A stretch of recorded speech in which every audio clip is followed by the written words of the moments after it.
Jadi yang pasti kamu wahai umat Islam ada musuh. So oleh itu umat Islam mesti aware, mesti sadar bahawa kamu dikelilingi oleh musuh-musuh kamu.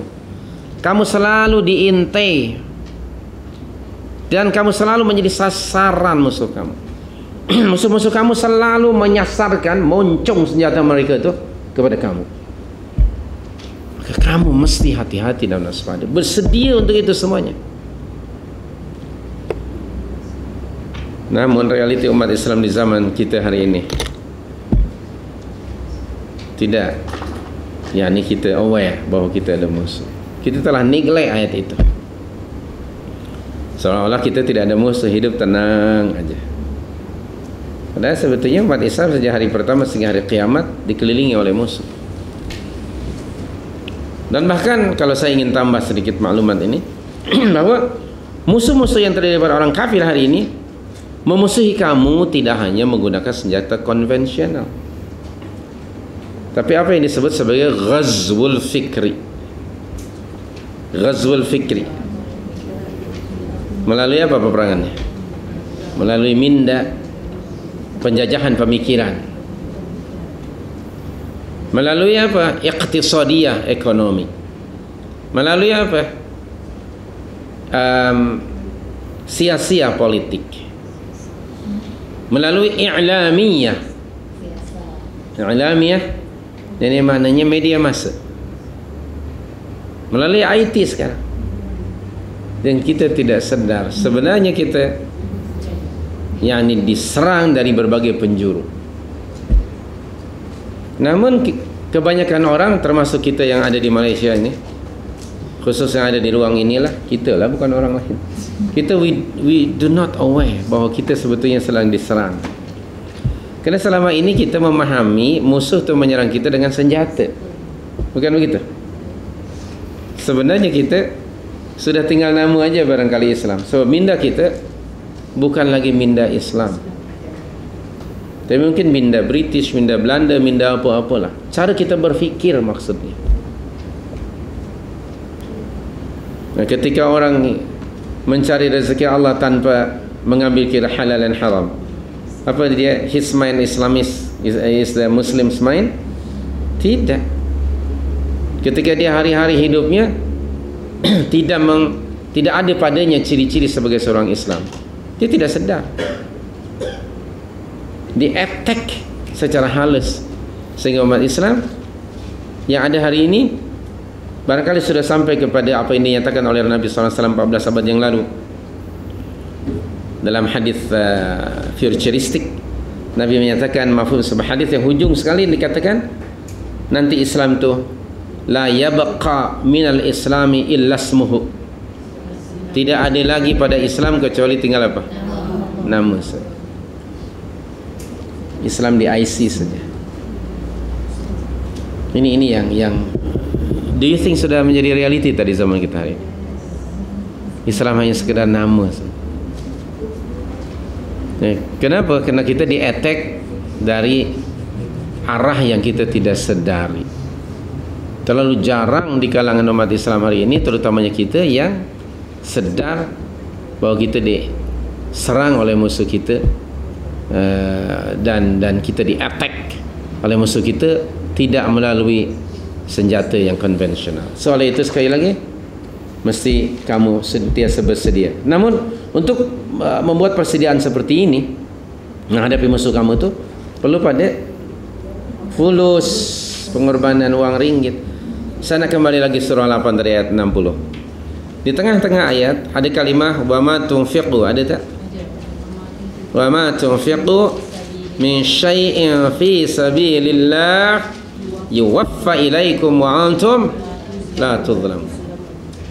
Dan apa saja yang kamu infakkan pada jalan Allah, niscaya Allah akan membalas pengorbanan wang ringgit kamu itu dengan cukup oleh Allah. Apa maksudnya yuwaffa ilaikum wa antum la tuzlamun, sedangkan kamu tidak dirugikan? Dengan syurga. Dengan syurga pengorbanan itu. Padahal yang kita belanjakan itu sedikit saja. Coba anda rujuk, balasannya akan diterima oleh orang-orang yang menginfakkan hartanya fisabilillah tanpa mengambil kira berapa banyak yang kamu belanjakan.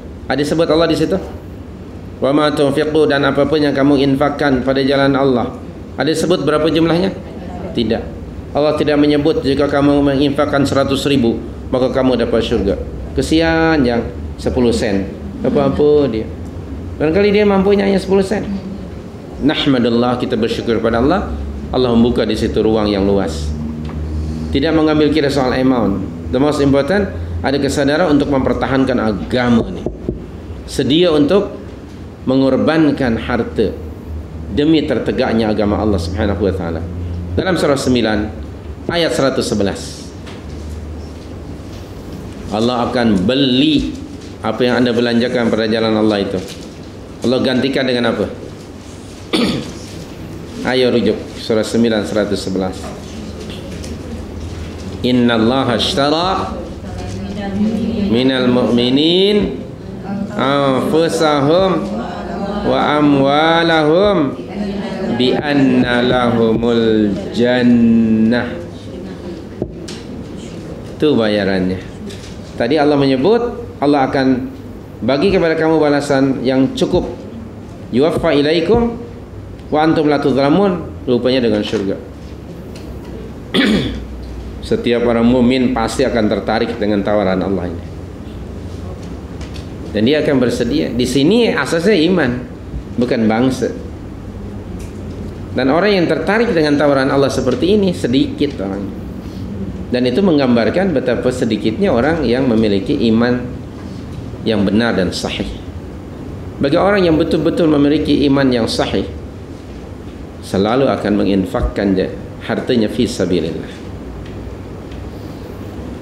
Juga dari ayat ini menunjukkan agama Allah ini tidak akan tertegak tanpa ada pejuang-pejuangnya di kalangan mukminin. Agama Allah ini tidak akan tertegak kalau umat Islam kedekut menginfakkan hartanya. Oleh itu, infakkan sebagian, bukan semuanya, rezeki yang Allah berikan pada kita untuk menegakkan kalimah Allah, supaya gangguan daripada musuh Islam sudah tidak ada lagi. Perlu kepada infak ini. Anda baca bagaimana Abu Bakar As-Siddiq radhiyallahu anhu mengorbankan hartanya, jiwanya dan keluarganya. Contoh kita adalah para sahabat radhiyallahu anhum ajma'in. Tidak ada seorang pun yang kedekut. Mereka semangat mencari rezeki Allah. Lalu mereka juga semangat untuk menggunakan sebagian rezeki itu li'i'la'i kalimatillah, untuk menegakkan kalimah Allah. Untuk menyediakan senjata yang canggih perlu pada fulus. Untuk menyediakan menghadapi musuh kamu yang munafik dengan hujjah, dengan ilmu, kamu perlu mendidik di kalangan umat Islam yang pakar dalam bidang-bidang tertentu. Itu juga perlu kepada fulus. Ke umat Islam mesti ada pada dirinya. Okay, we should aware and we should keep in our mind bahwa infak fi sabilillah gantinya dari Allah sangat hebat, dan itu kewajiban kita. Nabi SAW ada menyatakan dalam sebuah hadis yang mungkin anda pernah terbaca atau terdengar. Kata baginda SAW, mafhum sebuah hadis, ada dua perkara yang apabila dikeluarkan, digunakan, diberi pada orang lain, ia tidak akan berkurang, bahkan bertambah. Yang pertama, ilmu yang diajarkan pada orang, dia tidak akan kurang, malah bertambah. Yang keduanya, harta yang dibelanjakan pada jalan Allah, tidak akan pernah berkurang. Allah akan menggantikannya, sama ada di sini di dunia ini ataupun di akhirat. Maka orang mukmin bila mendengar saya hadis macam ini, segera mereka pun berlumba-lumba untuk membelanjakan harta mereka fi sabilillah. So kita nak melahirkan seorang dai pendakwah yang kompeten, pendakwah yang apa namanya, mampu untuk berdakwah, menguasai ilmu. Dia makan masa kan. Untuk itu dia mesti belajar di sekolah menengah ke university, college, university, dia perlu kepada wang ringgit. Infak kepada mereka seperti itu, itulah fisabilillah, termasuk fisabilillah. Sehingga pada masa yang akan datang mereka akan menjadi orang-orang yang menghadapi musuh yang tidak kamu ketahui, yaitu orang munafik. Dan ini menunjukkan bahawa orang munafik akan tetap ada sepanjang masa. Maka siapkan oleh kamu orang-orang yang pakar untuk menghadapi musuh kamu seperti itu, ya, orang munafik. Sediakan pula tentera-tentera yang kuat untuk menghadapi musuh kamu yang menggunakan senjata konvensional. Ini perintah dari Allah Subhanahu wa taala. Wa'iddu lahum mastata'tum min